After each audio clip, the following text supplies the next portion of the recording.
Thank you. I am deeply, deeply honored to be among all of you this afternoon. You know, you're here because you care deeply about diversity and inclusion and equality, and because your companies do. And so we're just consider it, you know, we are among friends. And so, you know, Salesforce is very, very grateful for this opportunity to address you today. And I would say we're proud of the recognition we've achieved, but we are humbled by it. You know, we're part of the tech industry, and like many industries, the tech industry, you just have to observe, it has a lot of work to do. So make no mistake, nobody's confused. There's a lot of work to do in the tech industry. We're part of that industry. There's a lot of work ahead, and we're up to the task. And we're focused on continuing to drive forward and make a difference in diversity and inclusion, and making all these great workplaces that are represented on those lists that you have seen, making those even greater workplaces.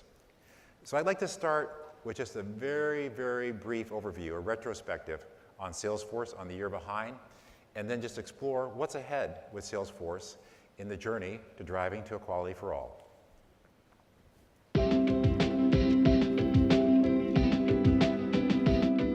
Every once in a while, a group of people find each other and create something bigger than themselves. Values align, purpose aligns, and they all blaze a trail together. We are all trailblazers, and thanks to you, we've had our best year ever. All right, we have some breaking news now on Salesforce. About a new strategic partnership. Salesforce is partnering with IBM in artificial intelligence. We have a phenomenal relationship with Amazon, with Dell. Salesforce forming a cloud computing partnership with Google. It was a year of unprecedented change. We have an amazing amount of innovation. It's the fourth industrial revolution. We're in a new world. We have to empower and enable all of you with all these amazing next generation technologies. Trailhead is the key to your future. It's the way that you learn the Salesforce ecosystem. A year of new highs. Salesforce Tower is our tallest building ever. We are now the fastest growing top 5 enterprise software company in the world. The expansion of Salesforce cements our position as a global leader. It was a year of inspiration. A trailblazer is empowered. Moms, women, men, anybody can accomplish anything. Google is a trailblazer. Girl Scouts is a trailblazer. Brunello Cucinelli è un apripista. You are the innovators. You are the disruptors. You are the shapers. You're shaping this future. A year of family reunions. Dreamforce is the world's largest software conference. Whether it's the community, our customers, our employees, everyone is our family. It's really cool to see everyone so excited about a tech company. A year of doing well and doing good. Business is the greatest platform for change. Now what can we do to make the world better? The future is all of us. We stand with everyone fighting for equality. And as we each find our voice, we give others the power to do the same. You define who you are, what you believe in, and what you go for. Thank you for driving us. All of our customers, all of our partners, all of our stakeholders, thank you. Thank you for inspiring us. We didn't do it alone. We did it together. And as always, thank you for making us who we are today.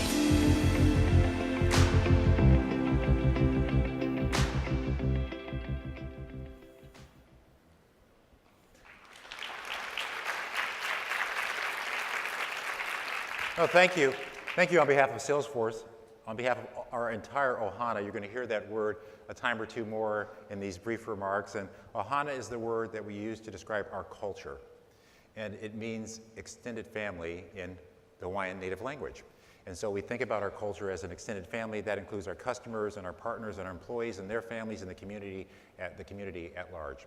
And so here we are together at the dawn of the fourth industrial revolution. And each of us, each of our companies, each of us as individuals have an essential role. There's no opting out. This is it. This is the ride that we're all on together, this fourth industrial revolution. And you think about the former three industrial revolutions, and Salesforce was a company founded in the third industrial revolution, and the huge, huge seismic changes that it made for society. Literally every time one of these changes happened, it literally changed everything. The first industrial revolution, humankind finally discovered and unleashed the real power of fire through steam, through the internal combustion engine, and it changed everything. Formerly, it was the power of human muscles and the power of animals and the power of moving water, and on the seas it was the power of wind, and that was how anything was accomplished and how GDP was generated and how human activity happened. And then through fire, it was the steam engine.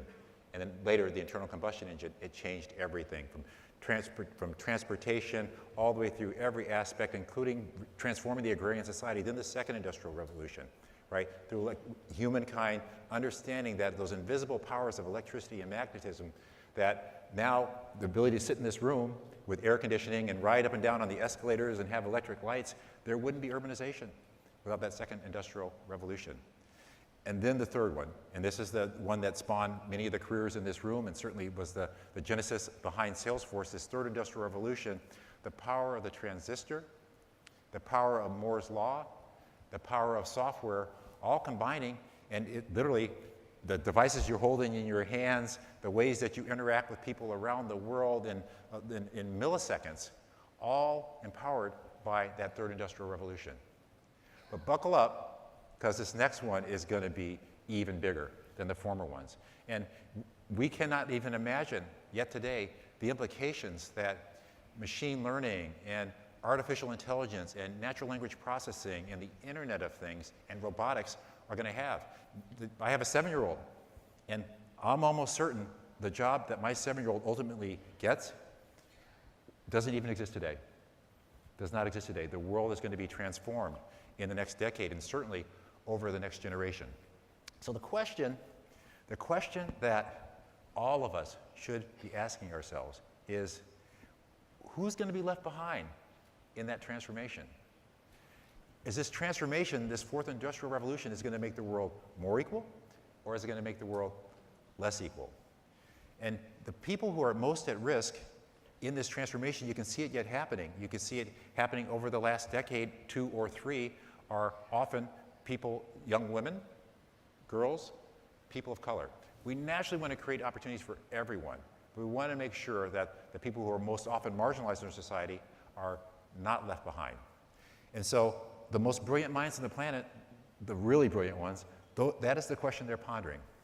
One great example, I had the privilege of being at Grace Hopper this year and just there to listen and learn and participate as an ally, and you'll hear that word again, ally, and listening to Melinda Gates, her remarks, her keynote remarks, and I'll just give them to you verbatim. You often hear the big challenge is teaching machines to think and behave more like humans. But I can't help but think we should be more specific. We don't want to teach computers racism or sexism or selfishness or greed. We want to teach computers the very best of what humanity has to offer. And for that to happen, we need the people building AI to represent not just one small slice of human experience, but all genders, all ethnicities. I would add all sexual orientations, all religions, all nationalities, all forms of abilities. All of those things need to be the people that are building this the machines and the platform for this fourth industrial revolution. And it truly is a platform, and we look at some of the platforms that have been built over the last decade or two, and the challenge is, if you don't take this mindset and you let nature take its course, and you build a platform and you just declare the platform, it's agnostic, right? The platform's agnostic, and we've seen, recently we've seen what happens when an agnostic platform can be misused or can be weaponized. I think we need to be thoughtful as we move into this next stage of society to make sure that the ways that we're building platforms, we're doing it in a responsible way, and those that are the architects and creators of those platforms are thoughtful about the impacts that those platforms will have on society. And I think many of you know I'm relatively new to Salesforce. I've been there less than 18 months, so I can still talk about it a little bit like an outsider, a little bit with a beginner's mind. And one of the beautiful things about Salesforce was founded on these 3 amazing vectors of innovation. This idea of this technology model, 1999. The company yesterday was 19 years old, 19th birthday of Salesforce yesterday. 19 years ago, the idea that the cloud is the future of how enterprise software is going to be delivered, right? Sounds super obvious today. 19 years ago, didn't sound so obvious. And the business model, the notion of instead of selling software with a perpetual license, selling software through a subscription. So business model innovation, technology model innovation. But the most lasting innovation really is the societal model. And this notion that the company was founded on, that we have a responsibility. First of all, the preface is, there's no pretense that we have all the answers. You know, Salesforce is a company, it's a human endeavor, people are involved, we're fallible. So that's a foundational point. But we have a North Star in a sense that we have a responsibility to make a difference in the world. And naturally, we want to create great, great returns for all of our shareholders. But we're interested ultimately, and we think the best shareholder returns come when you're thinking about all of your stakeholders, your employees and their families and your partners and your customers and the communities in which you live and the schools that serve those communities, and ultimately even the environment and the planet is a stakeholder. That's why we're driving to drive carbon out of the services and solutions that we deliver to all. And so the notion that we have this responsibility, we think that all well-managed companies, contemporary companies, as we move into this fourth industrial revolution, will come back to this centering principle that if you have a platform, you have a role, you have a responsibility to think about that platform's impact largely on society. And so for us, we have a view that the organization has a higher purpose. And that higher purpose is to drive towards an age of equality. We're not there yet, but I'll share with you some of the progress along the way in society at large and a few of the things that we're doing at Salesforce. And that drive for us has 4 lanes in it. First is equal opportunity, making sure that nobody is left behind in this journey into the fourth industrial revolution. Equal rights for every race and sexual orientation and gender identity and difference in ability and nationality and religion. Equal pay for equal work, and equal access to great public education for everyone on the planet in every country in the world, and particularly, as I highlighted earlier, for those folks that are most likely to be marginalized and left behind. So equal rights. This is one of the defining stories of the company. And this predates me. I had nothing to do with it. So Indiana, standing for the rights of we saw legislation, the company saw legislation that the company viewed as discriminatory, that was going to affect our employees and their families and our partners and our customers in Indiana. And the company took a stand, not alone, but was on the vanguard, taking a stand. Now, at that time, I was outside the company, looking in. And just looking at that and looking at the leadership of the company at large, of our co-founder and chairman and CEO, Marc Benioff, and just going, wow, what a company. And thinking about those doors that the company was opening. Because I have a son who is LGBTQ, and just thinking that those doors that Salesforce is opening, they're literally opening those doors for my son. And the notion, not alone, many other companies and institutions, following the lead in Indiana, in North Carolina, in Georgia, in Texas, taking a lead to stand and share their voice and share their platform for those that don't have that same platform, that don't have that same voice, speaking for those that don't necessarily get that sort of mind share. And it was an incredible thing, and it was an inspiring thing for me, and it's something that we continue to do, and I'm going to share some of the other dimensions where now it is a responsibility. None of us are going to be equal until all of us are equal. And so if you stand for LGBTQ equality, then you need to stand for racial equality. If you stand for racial equality, then you need to stand for equal pay. If you stand for equal pay, then you need to stand for fair immigration for people regardless of their religion or their national origin. You cannot selectively pick and choose equality on this dimension, but not another dimension. Equal pay. Another defining story, incredible story in the company, again, predated me. I had nothing to do with this. And like all great stories, there's 2 amazing heroes in the story. And if we're talking about Salesforce, you might imagine, well, the heroes, of course, that's Marc Benioff, Parker Harris, the co-founders. It's not. The heroes are Cindy Robbins. She leads employee success. That's our version of HR. And Layla Seika. She leads the App Exchange. And they came to Marc almost 3 years ago and said, hey, Marc, we think there's a problem in the company. We think that women are paid less than men. And Marc was skeptical and said, go get the facts. And they went on an exhaustive survey around the world, and they surveyed every employee on the planet for parity and equity based on gender, and found, in fact, indeed, there was a gap. And that gap was $3 million, and we invested $3 million in 2016 to make that gap whole. We repeated the process, culminating in 2017, about a month, hence 11 months later, former, right, and invested another $3 million. This time in the US, we didn't just look at gender, we also looked at race and ethnicity, so that we could plant a flag and say, equal pay for equal work. So super, super important. The other concept that we're now driving super hard inside the organization is this notion of being an ally. And the first thing I want to underline about the idea of being an ally is it doesn't mean that you agree on everything. So you can be somebody's ally, because we think about this ohana as like a family. And in any family, if your family is anything like mine, everyone doesn't agree on everything all the time, right? But you're there for your siblings and the other members of your family, your sisters and brothers in the family, you're there for them, whether or not you agree on every particular issue, every particular notion of legislation, every particular social issue. You don't necessarily have to agree as a family. You're there to support the other members of your family as allies. So this is a lesson that was imprinted on me by my son. And my son, about 3 years ago, 2.5 years ago, he went off to college. And kind of early days, I went with him, and he gave me this button right here. And it just says simply on it, ally. And actually, the actual button, I've kind of whited it out, has the name of the college that he goes to on it. And I carry this with me. Wherever I go around the world, I've got this button with me. And he's like, hey, put this on. And there's something powerful about publicly declaring yourself to be an ally.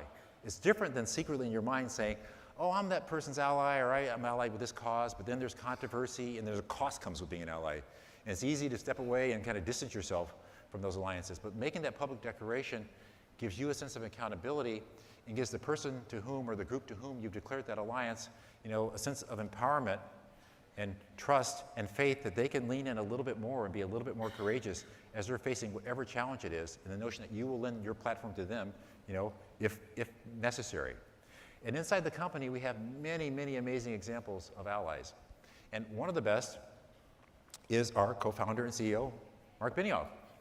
So this picture was taken at the Women's March in 2017, and I had a chance to attend as an ally for my wife and my youngest son, who's 7, and teaching him at an early age what it means to be an ally. And so we're there at the Women's March, and you can see hundreds of thousands of people there. In the midst of this, it just kind of starts pouring down rain, and I'm watching social media, looking at my smartphone enabled by this third industrial revolution, and saying, hey, there's Marc. There's Marc, he's somewhere, it looks like he's in the middle of Market Street somewhere. And then you look at that sign, and you can tell the Salesforce marketing department did not make that sign. Okay? The fonts are all wrong. There's no blue cloud. And why is that important? This is Citizen Marc. This is not CEO Marc. This is Citizen Marc showing up, because the Women's March is all about empowering women and girls, equality for women and girls all around the planet. So the sign's not perfect, and I know Marc's got 2 young daughters, and I have a theory about who helped to make that sign, but I'm not going to speculate. I'm not going to speculate on, he might have had some help with that sign, but the messaging's right. Equal pay for equal work, equality for all. A role model, a great role model for many of us, for me, and we have many great role models. I mentioned Cindy and Layla as other ones, inside of Salesforce in terms of this drive to equality. So one of the things that we've done is try to now codify what we mean by being an ally, be more systematic. And again, it doesn't mean that you necessarily agree on every issue just because you declare yourself to be somebody's ally. Because the last thing we want to do is to create a sort of an echo chamber. We want to make sure that we are receptive to and open to people of all variety of viewpoints without wavering from our core values. So that's a delicate balance that many companies are working through today, right? So it doesn't mean you necessarily agree on every issue. But it's a notion of asking. Just simply asking others about their journey. If there's, 1,000 people in this room, you could look at someone and presume, well, they look like maybe they're a member of the majority. They probably don't have that interesting of a personal journey. I can guarantee if there's 1,000 people, there's 1,000 amazing stories if you just take the time, and particularly seek out those from a different walk of life than your own. Listening to theirs, being willing to share your own, and then as you learn to build empathy and a vocabulary, begin to show up and begin to speak up. Share your platform with them. The foci around which we're working to drive these alliances in the company are So first of all, who in the audience, your company, has employee resource groups, or ERGs? Raise your hand. Okay, I'm going to guess that's about 25% or less, right? So our employee resource groups, we call them Hana Groups, consistent with our culture.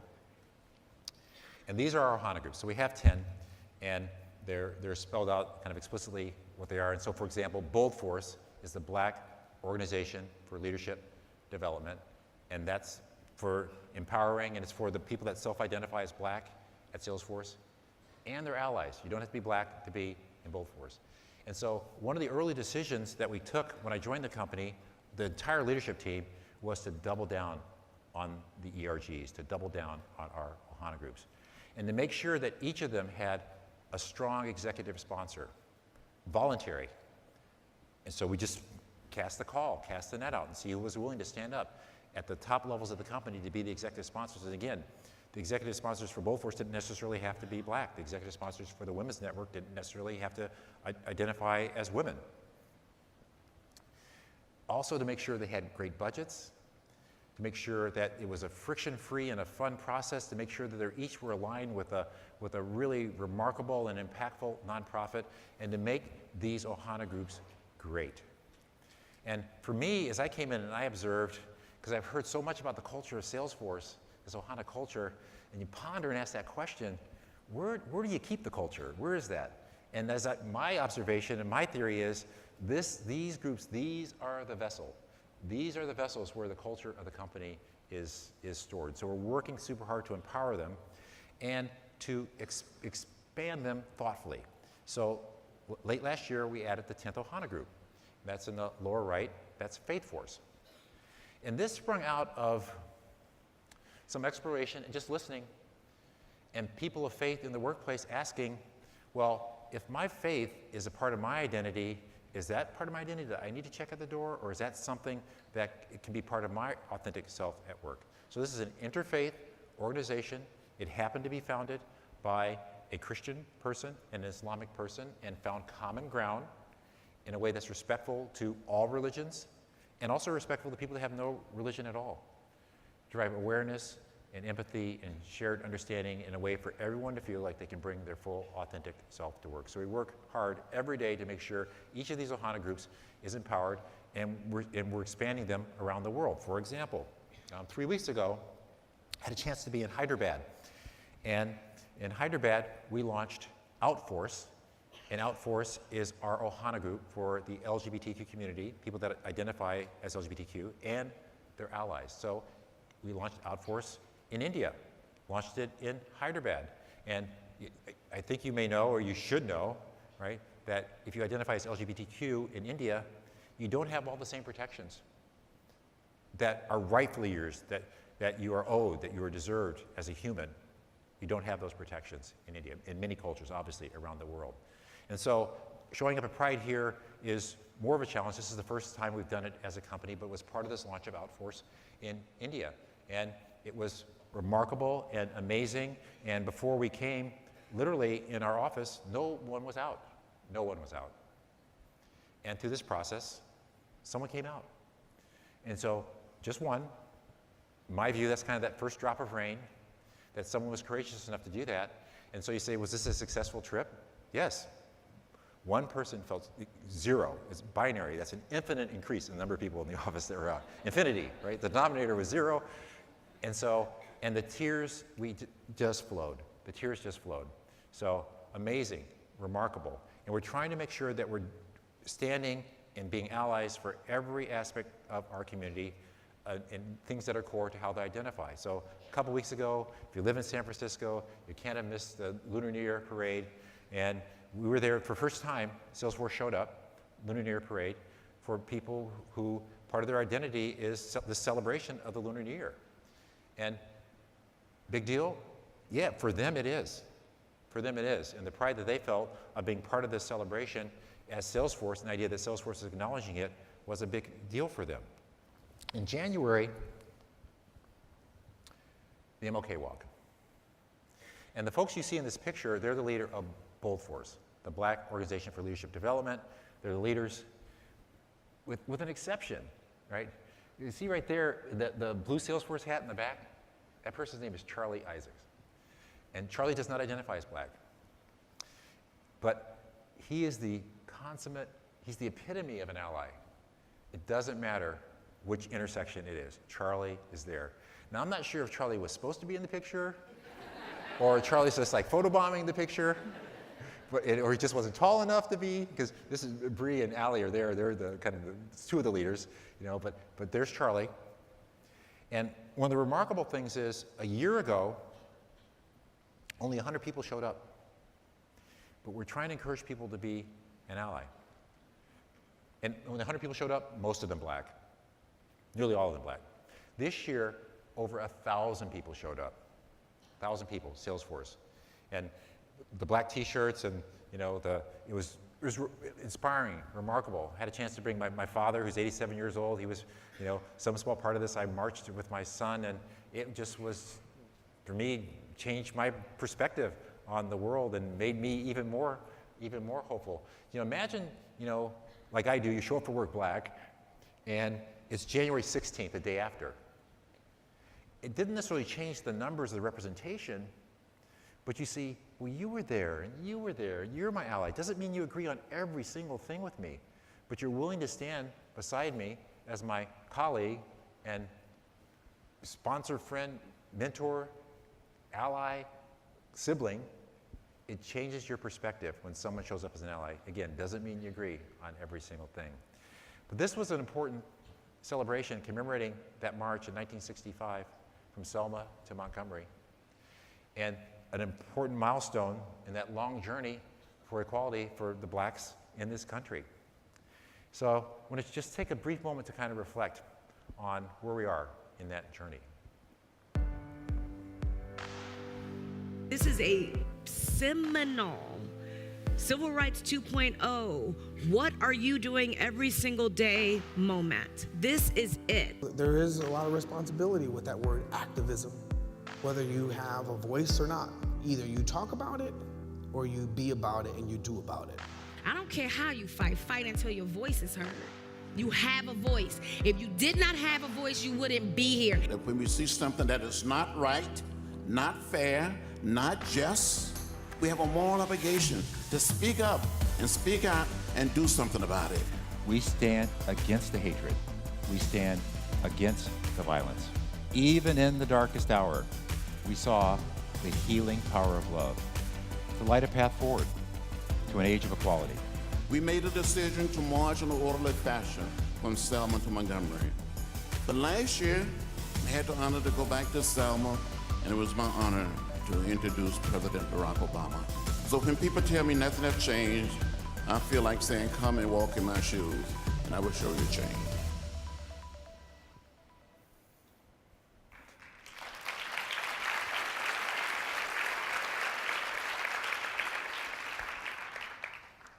Lots of progress, lots of work, lots of work.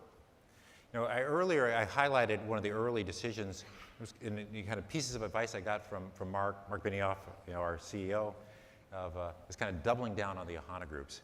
And it kind of came from one of these early one-on-ones I had with Marc about the first 30 days with the company. And you know, this amazing opportunity for me, kind of late in my career, to work for this legendary entrepreneur, this incredible human being and role model, and to learn from him. So I'm going to this early one-on-one, and I'm thinking I'm gonna get this amazing kind of Jedi-like wisdom, like, you know, use the Force, right? And Marc tells me, he said, how are we gonna do this? He says, use the platform. Use the platform. Don't invent new means. The Salesforce has built this amazing business in 19 years through the power of the platform. Just simply harness the power of the platform. I think if you know Salesforce or you live in San Francisco, you know that a core and central part of our platform is Dreamforce. And so some of the outtakes that you saw, many of them, are from Dreamforce. And so Dreamforce is kind of this 4-day, more or less, event. And one of the 4 days is dedicated to having an equality summit on the big stage and the big venues of Moscone, and all the digital assets and promotion and digital streaming around the world. Incredible. And you know, to put together this kind of lineup, starting with the amazing, incredible, you know, Melody Hobson, her incredible personal story from a single mother on the south side of Chicago, earning her way into Princeton, becoming the president of Ariel Investments. And if you haven't seen her TED Talk, search it out. It's amazing, and the notion of being color brave and having color brave, not colorblind conversations. Obviously, the super recognizable Taraji P. Henson from Hidden Figures, it's a little TV show called Empire, and these incredible leaders, Janet Foudy, CEO of Digital, Bozome St. John, Sally Krawcheck, right? So this amazing portfolio of folks, DeRay McKesson, Lorene Powell Jobs, will.i.am you saw, Natalie Portman talking about equal pay, and the notion that this Academy Award winning actress being in a movie with a co-star, equal billing, getting paid a third of what the co-star did. That's not equal pay for equal work. So it's really using our platform to share these stories to advance the cause of equality for all. And obviously not just for our 30,000 employees. I think in the video you saw, I hope you saw this idea of trailblazers, this broader community of which there's millions. It's really for the benefit of these and these are, when we say trailblazers, this is our epitome of trailblazers. These three people, Stephanie Herrera, Shona Hughes, Raby De La Paz, and they just happen to be sitting together at this moment. And I think they're watching Taraji P. Henson on stage, and wow, I saw this photo and literally just almost brought tears to my eyes, right? This is what it's about in terms of how do 30,000 people inspire 1 million people? It's through using the platform. If you've been close to Salesforce, I think you know, or around, you know that another essential part of our platform is Trailhead. So literally right now, you can take out your smartphone, your third industrial revolution device, and type in trailhead.com/equality, and it should resolve to the curricula open source. Because part of what we're doing is not necessarily to create some kind of proprietary advantage in this drive to equality, but contribute these kind of ideas, open source, free. You can take these modules and learn. One of the most recent ones is a module on inclusive hiring. And again, for all of our core business processes, we're trying to go away from things that are not systematic and codify. What is the one right way to drive equality in the business? What is the one way to be hired in the company? There should only be one. And that starts with one first principle. You always hire the most qualified candidate. But having said that, it should be done from a slate that's diverse. And I'm confident, we're confident that over time, if you're hiring the most qualified candidate from a diverse slate, a slate that looks like the community, the company will look like the community. And we've made some progress, but we're not celebrating at all. But we have made some progress. So an important part of being a leader, aspiring to be a leader, is transparency. So every year we release our numbers. We did just in December, right? And these are the representation numbers for the company. In terms of women, we have 30.9%. That's up from 30.1%. So 0.8 of a point improvement year over year. And literally, you can just go to salesforce.com/equality. Boom, it's out there, right? So you can take a screenshot, but it's there. It's in the public domain. And in addition, in June of last year, we actually started releasing a double click down, which is our EEO1 data, which is a little bit more detail. But back to the numbers.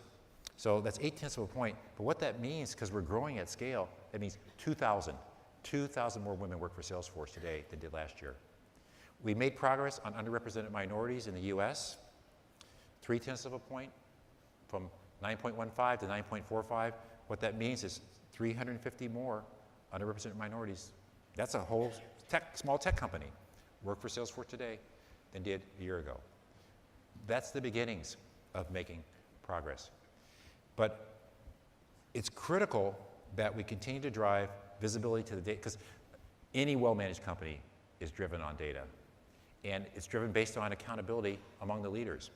So we've instituted a process where every top leader who reports to Marc that has more than 500 people every month gets a scorecard. The scorecard is, for example, how many women work for you this month? How many worked for you last month? How many women did you hire? How many women left the company for whatever reason? How many women did you promote every month? In the US, how many underrepresented minorities or people of color, et cetera, same dimensions. And for VPs in the executive, because it's not just about bringing people in the company, it's making sure that they're represented throughout the entire pyramid of the company. How many women VPs do you have? Same litany. How many did you hire? How many left? How many did you promote? And it's amazing the power of data. People ask us about incentives, and there's no targets, there's no quotas. The data is the incentive.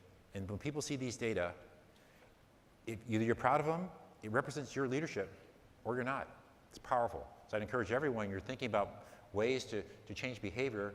Transparency, data, executive visibility, and accountability are critical parts of it. Okay.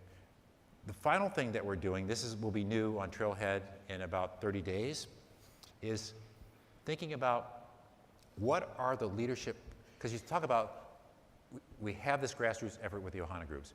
We're focused on the data and hiring, but you want to make sure that day in and day out that the frontline managers are also behaving and creating an environment that actually feels inclusive, and that they're leading with equality. For example, like being an ally and being active in an Hana Group, that they're having those brave conversations and asking and listening and showing up and speaking up, that they're practicing inclusive meetings.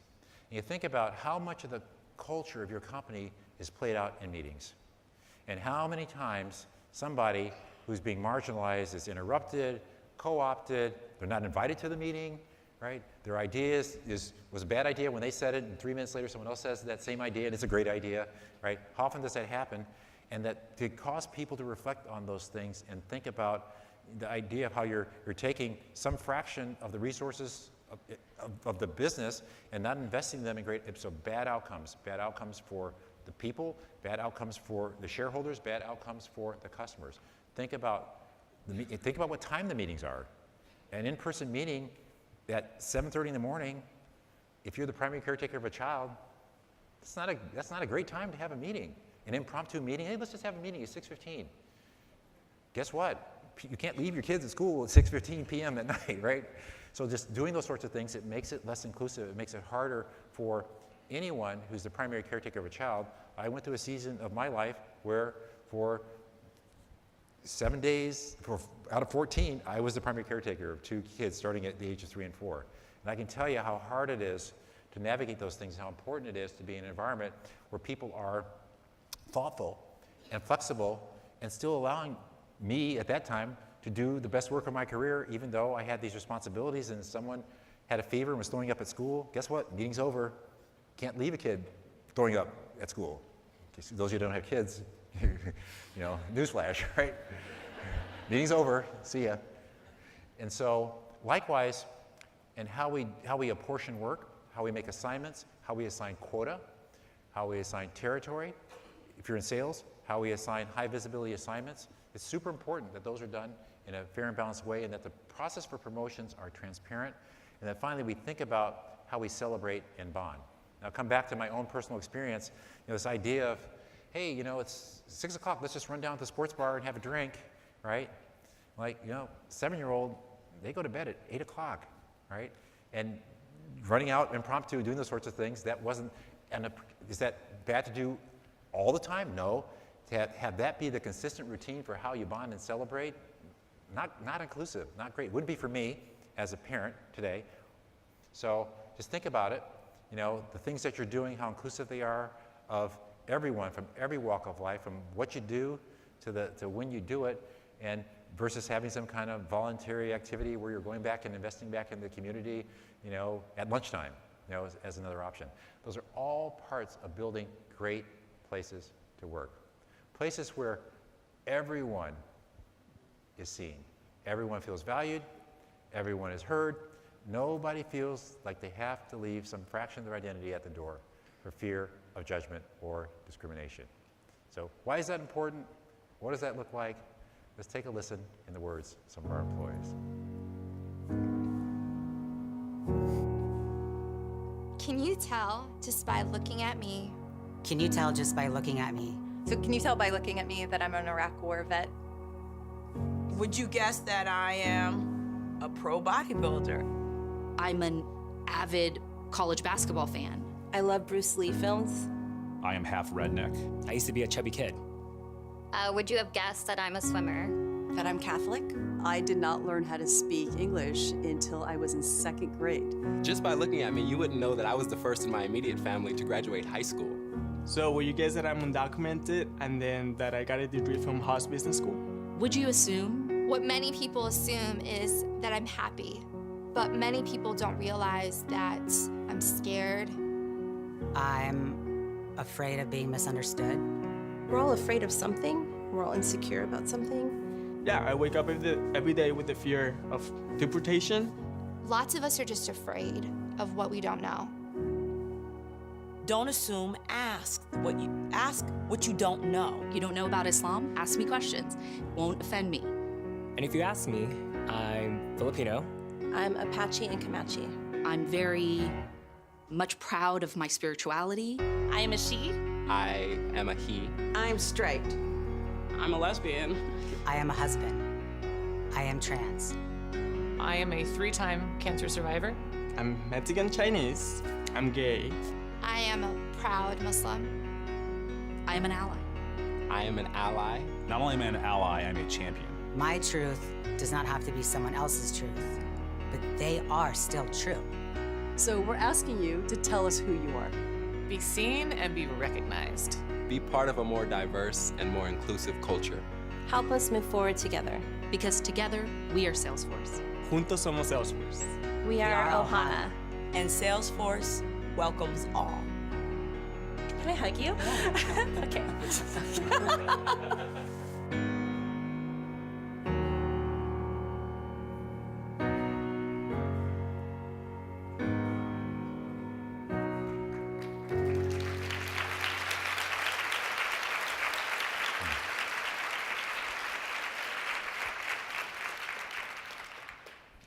So Salesforce welcomes all. So I want to thank you. I want to thank you for, because the idea that you're here on a Friday afternoon, investing your time, it says something. There's lots of ways to vote. You can vote with your feet, that you're here and you're listening. It says that you're committed to being a part of this journey to building a better industry, whatever industry you're in, a better society, and better companies, and better people, and better leaders for the future. So I want to thank you for your attention and for your participation in this journey to an age of equality. Thank you.